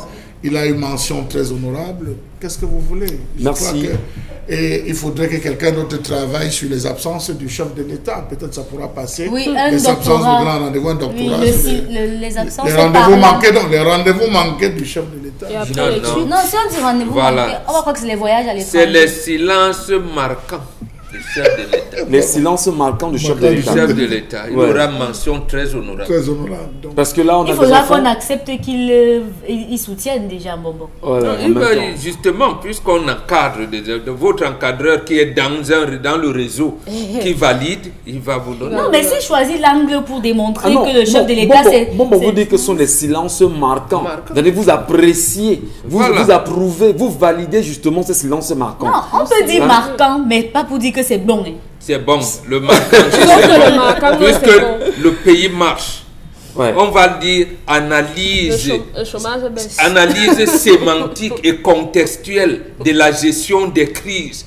Dans le silence du président de la République. Ok. Bah écoutez, il ne faudrait pas qu'on le dise ici, hein, que vous vous moquez du président de la République. On verra. Non, Comment ce n'est pas ça un moqueur. Ouais, Comment écoutez, ça hein, Non. vous vous moquez C'est la de thèse lui. de doctorat qui nous Il y en a intéresse. qui On ne nous se ont moque pas de montré. l'institution. Non, c'est pas la Voilà. moquerie. Hein? Il y a par exemple un ancien collègue ici, Roger Havana, qui avait fait un livre qui disait que comme il est né sous le signe du renouveau, il ne va pas beaucoup parler. Et c'est donc pourquoi il est allé dans des analyses Allez, contextuelles. Dominique Audrey. Donc, voilà. Alors, la question justement aujourd'hui, c'est de savoir pourquoi jusqu'à présent, on a eu les tweets du chef de l'État, d'aucuns d'ailleurs sont même insurgents en se disant, mais dans le tweetologue ne travaille pas le week-end, qu'est-ce qui se passe? Ne pas réagir, ne même pas penser justement à une journée de deuil, ne pas demander à ce qu'on baisse les drapeaux, que les drapeaux du Cameroun soient en berne. Est-ce que ce n'est pas un mépris poussé pour la mémoire de ces enfants froidement assassinés? Je suis de ceux qui pensent que pour mépriser quelqu'un ou bien pour mépriser quelque chose, il faut même d'abord accepter ou bien Qu'elle avoir existe. de la considération pour cette chose. Il faudrait que la chose existe pour qu'on puisse même mépriser. Donc, mon entendement me fait comprendre simplement que ça ne signifie absolument rien. Et on pourrait interpréter ça par le fait qu'il y a déjà eu des catastrophes avant. Donc, si rien n'a été fait lorsqu'il y a eu la situation de Ngarbou, si rien n'a été dit lorsque Florence est morte, et si rien n'a été dit depuis que les forces de l'ordre même sont en train de mourir, pourquoi vous pensez que c'est aujourd'hui parce que ce sont des enfants qui sont morts à combat qui aura quelque chose? N'attendez rien. C'est un peu comme les NAM. N'attendez rien. N'attendez rien. Maintenant, c'est à chaque Camerounais, en son âme et conscience, de se dire qu'il y a une situation grave et normalement, logiquement, on devrait porter le deuil. Si c'était votre enfant, vous seriez dans un état d'esprit de deuil. Alors, considérez ces enfants-là comme cela. Maurice Kamto a proposé que ce soit demain le jour de deuil.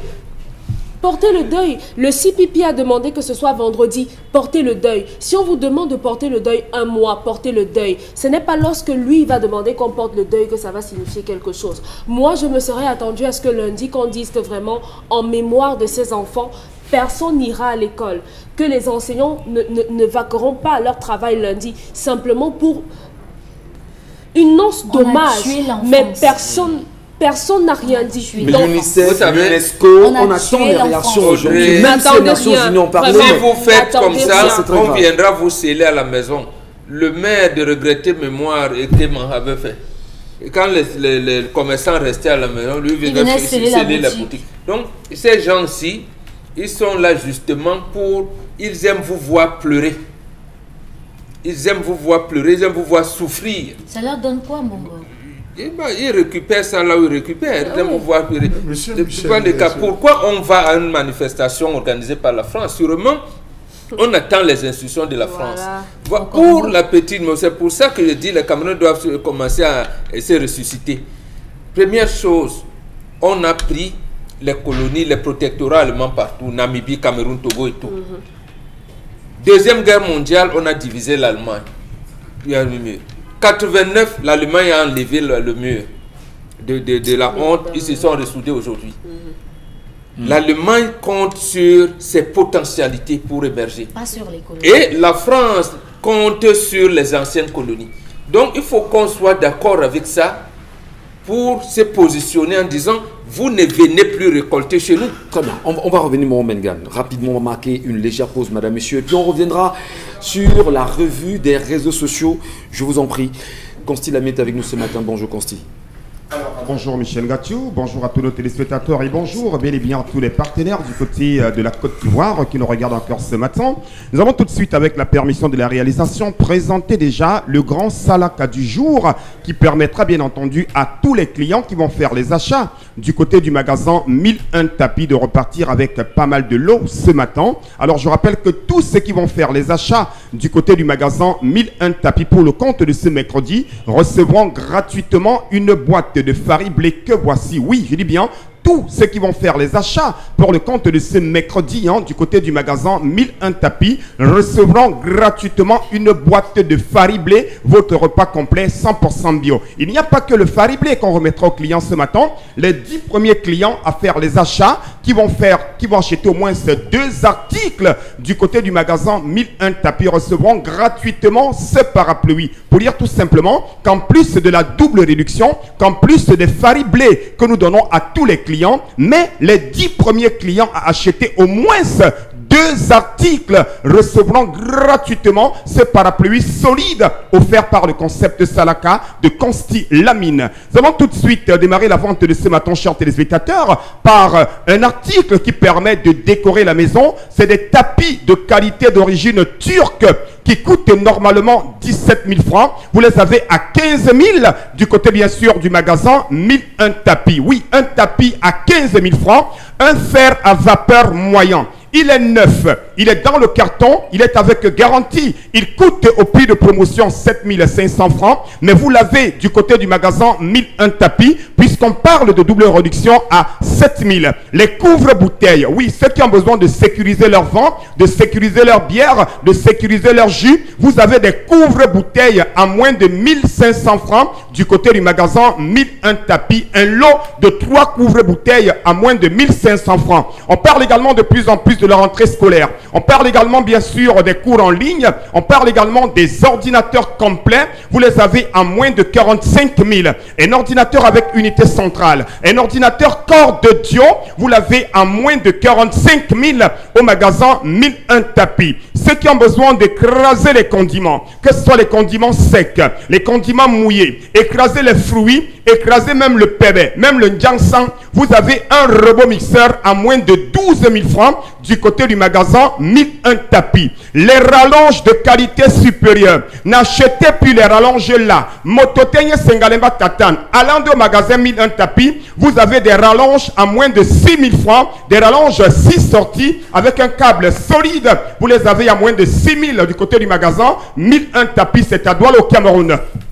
Un laptop Core i5 qui a le Wi-Fi, le Bluetooth, un laptop avec graveur DVD, un laptop 250 Go de disque dur, vous l'avez à moins de 135 000 francs. Je rappelle que le stock, il est très limité. Du côté, bien sûr, du magasin, 1001 tapis, c'est à Douala au Cameroun. On parle également de plus en plus, toujours dans la vente de ce matin, un grand fer à vapeur, vous l'avez à moins de 12 000 francs au magasin 1001 tapis. Je dis bien, des grands fers à vapeur à moins de 12 000, ça se passe au magasin 1001 tapis. Ceux qui ont besoin d'écouter la musique, des woofers, on parle également des détendeurs intelligents IGT à 11 500 francs. Ça permet de réduire la consommation du gaz. Les laptops corps de Dio, vous les avez à moins de 80 000 du côté bien sûr du magasin 1001 tapis dans le cadre de cette grande vente promotionnelle. On parle également de plus en plus d'un grand robot mixeur Debal. Vous l'avez à 24 000 francs du côté bien sûr du magasin 1001 tapis à moins de 24 000. Les régulateurs de tension numérique, vous les avez à moins de 16 000. Ça se passe au magasin 1001 tapis, c'est à Douala au Cameroun, en face du palais d'Ika. La suite nous conduit encore et encore à un ordinateur complet. Il a 80 Go de disque dur, 2 Go de RAM, lecteur DVD, vous l'avez à moins de 45 000 du côté bien sûr du magasin 1001 tapis. Nous allons conclure la vente avec bien entendu ce nettoyant universel Magica. Ça nettoie les cuirs à moins de 6 000. Une clé USB 32 Go de disque dur, vous l'avez à 9 000 francs au lieu de 9 500 francs. On parle également des tissus d'ameublement à moins de 1000 francs du côté du magasin 1001 tapis. Les bouilloires pour bouillir de l'eau, vous les avez à 6 000 au lieu de 6 500 francs du côté bien sûr du magasin 1001 tapis, c'est à Douala au Cameroun. Donc chers téléspectateurs, n'hésitez surtout pas. Merci. Je rappelle que tous les clients recevront gratuitement Fariblé. Et les 10 premières personnes recevront des parapluies gratuitement. Merci Consti Lamine. 2 articles à 1001 tapis. Merci Consti Lamine. Merci beaucoup.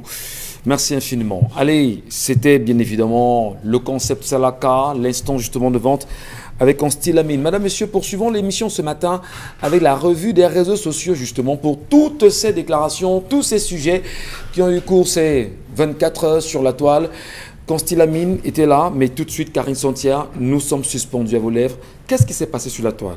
Les marches d'indignation qui se poursuivent au Cameroun après l'assassinat des élèves à Kumba, à Bamenda. C'est avec l'arbre de paix que les femmes ont rejoint les rues, chantant et pleurant, réclamant la paix, criant leur exténuation et leur désarroi. Nous savons l'origine de ce problème. Nous sommes fatigués. Où sont nos enfants? Nous les cherchons. Ont-elles scandé en langue anglaise? On va vous permettre notamment à un moment d'écouter quelque peu ce que ces femmes disent. We need peace. We are in our land. We are not commoners. We did not come from somewhere. We are in our land. We need peace. Let the government give us peace. They know where this problem starts from, and they know how to solve it. Let them solve it.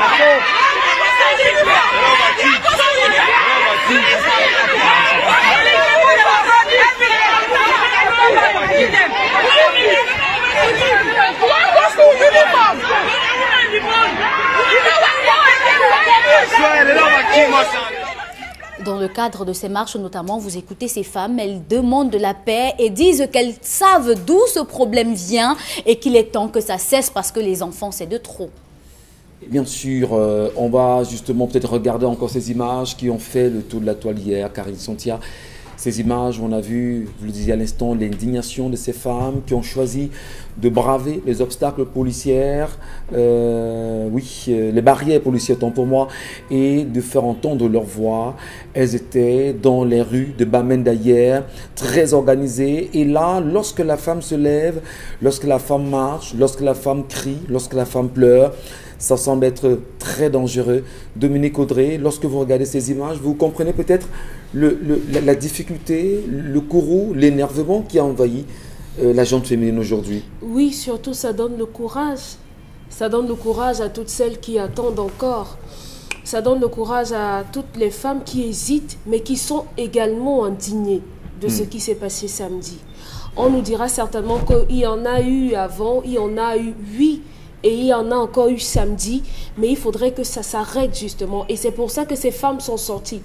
Elles ont certainement peur de prendre des balles, elles ont certainement peur de se faire massacrer, taillader, mais cette envie de voir les choses cesser est beaucoup plus forte que la peur qui les anime aujourd'hui. Donc, vraiment, c'est respectueusement que moi je vais m'incliner devant ces femmes. Peut-être les images, on peut toujours les regarder pour mieux comprendre la situation, parce qu'il y en a peut-être n'ont pas compris le choc que les femmes avaient hier dans ces rues-là. C'est énorme, Michel, parce que ça peut être l'enfant de n'importe qui.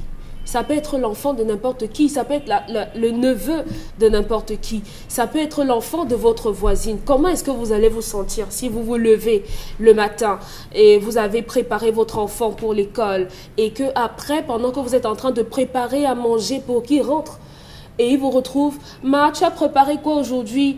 Ma, tu m'as gardé quoi? Et que ce soit le corps sans vie de votre enfant qu'on vous ramène. Hier, c'était Kumba, je le dis.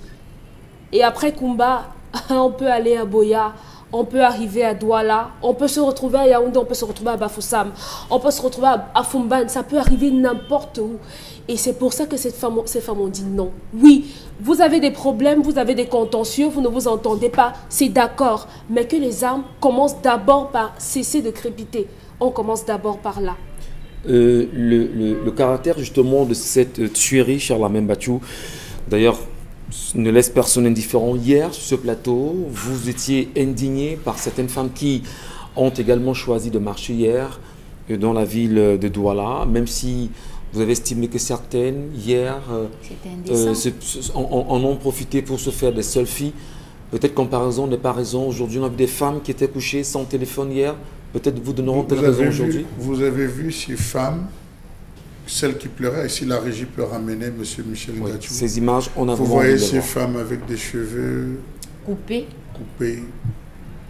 Il y a un signe de deuil, M. Michel Ngathou. Quand on va pleurer, quand on se lamente, en Afrique, on se recouvre même le corps de cendre quand on va pleurer. Ouais. On n'a pas le temps d'avoir un appareil téléphonique pour se filmer et faire des selfies.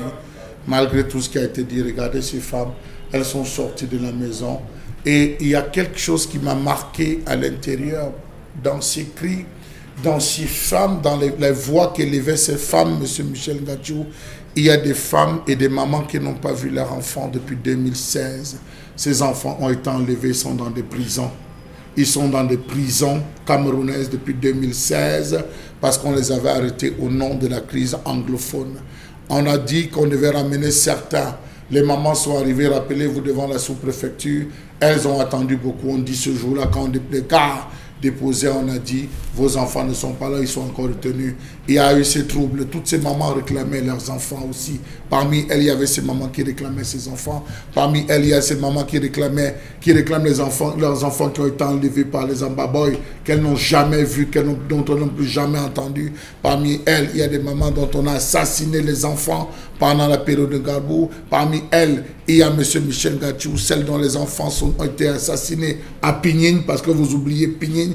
Il y a celles qui se plaignent et se lamentent, c'est les cousines, les sœurs d'Ayafor, c'est les cousines de Toumassang, et ce sont les cousines, les sœurs de bébé Martha, de la mère de bébé Martha. Donc dans ces pleurs, M. Michel Ngathou, arrêtez, ne pensez pas seulement que c'est Kokumba. Il y a chacun sort, on dit que quand vous allez au deuil, vous ne pleurez pas le monde, mais chacun pleure ce qui vient au plus profond de lui. Allez, Mbomon Bengan, vraiment en une minute pour comprendre comment en sortir, vraiment, un conseil, rapidement. Qu'est-ce qu'il faut faire, urgemment? Je pense qu'il y a trois choses qu'on peut faire simultanément. D'abord, le président de la République déclare un cessez-le-feu. Il y a un cessez-le-feu unilatéral, il dit, donne des instructions à l'armée. Deuxièmement, il engage des négociations franches en utilisant la DGRE. Ouais. Troisièmement, il libère tous les anglophones arrêtés dans le cadre de cette guerre. Donc, je parle des anglophones qui ont été dans la lutte non violente. Manchou, BBC, et tout étaient non violents. Il faut les libérer. Allez, Karine Sonsen, nous vous écoutons. puis, on prend cette fois-ci cette panique hier dans les lycées, collèges et même écoles primaires à Kumba. Hier, dans le sud-ouest, Limbé, Buya, les enfants ont entendu une rumeur circulant, faisant état de ce que 2 élèves seraient décédés par des armes. Et chacun d'entre eux rejoignait l'espace qu'il pouvait pour s'enfuir. Des bandades, hein? Des bandades totales dans les champs. Certains prenaient la route, certains escaladaient les barrières, les portails et autres. Vous voyez là des enfants qui ont pris peur et justement le massacre de ces enfants à Kumba laisse un goût amer et une crainte même à ces élèves qui ont bien envie d'apprendre mais qui risquent d'abandonner l'école justement à cause de ce sentiment de peur et de frayeur qui circule constamment. Et vous nous dites également que là, dans tout ceci, vous avez pu capter également tout sur la toile la sortie de procès Maurice Kamto? Justement, hier, Maurice Kamto a fait un discours pour revenir sur l'affaire de Kumba. Et il a rappelé, il a d'abord condamné notamment ces actions-là et a demandé à ce qu'une enquête internationale soit ouverte et que les coupables soient poursuivis en justice et qu'ils payent pour leurs actes. Mais aussi, le MRC a constaté pour le déplorer l'attitude du régime qui continue de privilégier l'option militaire qui a échoué dans ces régions en crise. Un bilan très lourd, à savoir 7 morts, dont 6 filles et 1 garçon, sauvagement assassinés, ainsi que 12 blessés, dont 9 filles et 3 garçons.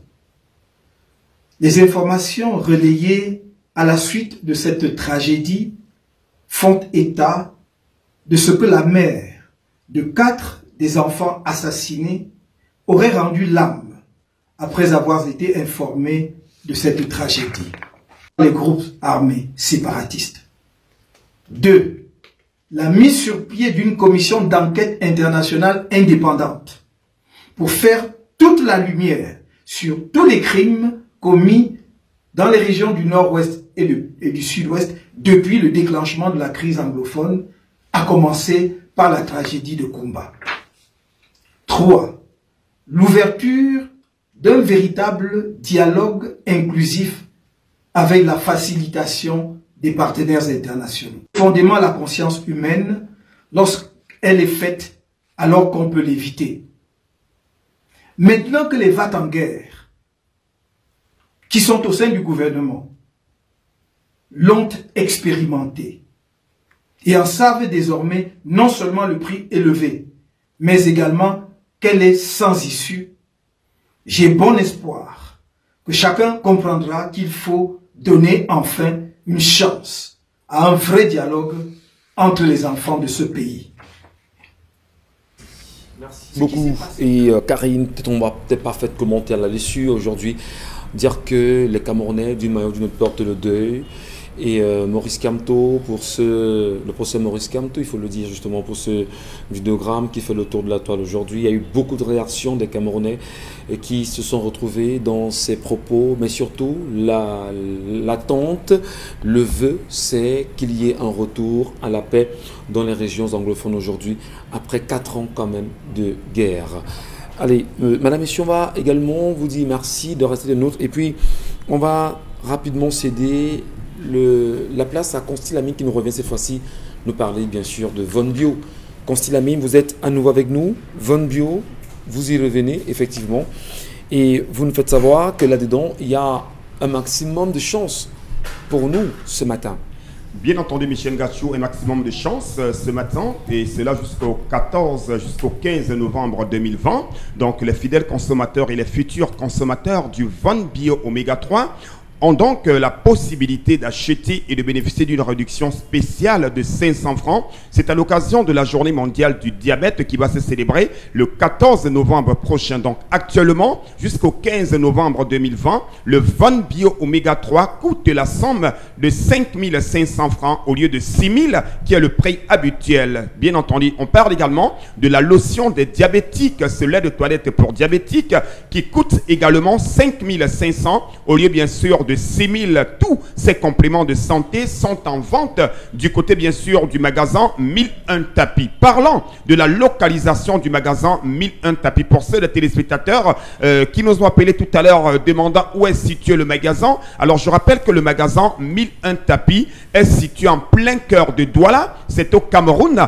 au quartier Aqua, en face du palais d'Ika, à l'entrée de la rue Mermoz. Les numéros de téléphone, vous les avez. Donc, ceux qui ont besoin de commander un article, on n'a pas besoin de se déplacer quand on est à Yaoundé, quand on est à Garoua, quand on est en Côte d'Ivoire. Il suffit tout simplement d'appeler le concept Salaka et de passer votre commande. Les numéros de téléphone, vous les avez. Parlons des modalités de livraison. Pour ceux qui ont besoin de commander un article au magasin 1001 tapis, il suffit tout simplement de nous joindre à nos différents numéros de téléphone. Nous vous donnerons les modalités de livraison. Les clients de Yaoundé, on a un représentant à Yaoundé qui est chargé de livrer tous les clients du côté bien sûr de Yaoundé. Alors chers téléspectateurs, profitez de cette grande promotion et achetez votre Von Bio Oméga 3 au prix de 5 500 francs, votre complément alimentaire qui vous permet de réduire les complications du diabète. Le Von Bio Oméga 3 permet également d'assouplir nos articulations. Il permet de réguler le taux de cholestérol dans le sang, de stabiliser notre tension. C'est un complément alimentaire qui est important. Chacun devrait consommer le Von Bio Oméga 3. Nos amis diabétiques, vous avez ce lait de toilette. C'est un lait de toilette qui a plusieurs avantages. Ça permet de protéger, d'embellir et de nourrir la peau des diabétiques. Vous l'avez actuellement jusqu'au 15 novembre 2020 à 5 500 francs. Votre lait de toilette pour diabétiques. Il est important, chers diabétiques, d'utiliser ce lait de toilette. Et retenez également que chaque achat est accompagné d'un guide d'utilisation qui nous vient tout droit des laboratoires Celorex que voici. Voici le guide pour le Von Bio Oméga 3. Voici le guide pour la lotion des diabétiques. Sur ce guide, vous avez toutes les informations, le site web du laboratoire Celorex et tout ce qu'il y a comme avantage. Je ne saurais partir sans rappeler une fois de plus à tous nos téléspectateurs qui nous regardent ce matin. Vous avez la pommade contre les hémorroïdes. Oui, vous êtes du côté de la Côte d'Ivoire, vous êtes au Gabon, vous êtes en RCA, vous connaissez quelqu'un qui souffre des hémorroïdes, donc plus besoin de chercher de midi à 14 h, contactez le concept Salaka de Constylamine et bénéficiez d'une pommade contre les hémorroïdes à un prix très promotionnel. Cette pommade, elle est 100% naturelle, elle est bio, vous l'appliquerez 3 fois par jour à l'extérieur et à l'intérieur de la partie où sortent les selles et vous allez voir après quelques semaines, l'hémorroïde va s'éradiquer totalement. Donc n'hésitez surtout pas, venez au magasin 1001 tapis et achetez votre pommade contre les hémorroïdes. Notre magasin est situé à Douala, en face du palais d'Ika, à l'entrée de la rue Mermoz. Nous livrons dans tout le Cameroun et dans certains pays africains. Merci beaucoup et surtout n'oubliez pas, faites confiance au concept Salaka. À demain, Constylamine, à demain. Merci à vous, madame, messieurs. Il faut peut-être le dire au moment où nous quittons ce programme ce matin, que les artistes camerounais et certains hommes de médias réunis à la fois à Yaoundé, Douala, il y a pratiquement 48 heures, eux aussi se sont engagés à effectuer une marche en signe de protestation des crimes commis dans les régions anglophones, des crimes commis autant pour moi dans les régions anglophones aujourd'hui au Cameroun, et se sont engagés à organiser une marche effectivement pour dire leur courrier et leur voix. Je parle bien d'un collectif d'artistes camerounais aujourd'hui qui joignent leur voix à celle des acteurs de la presse pour dire leur indignation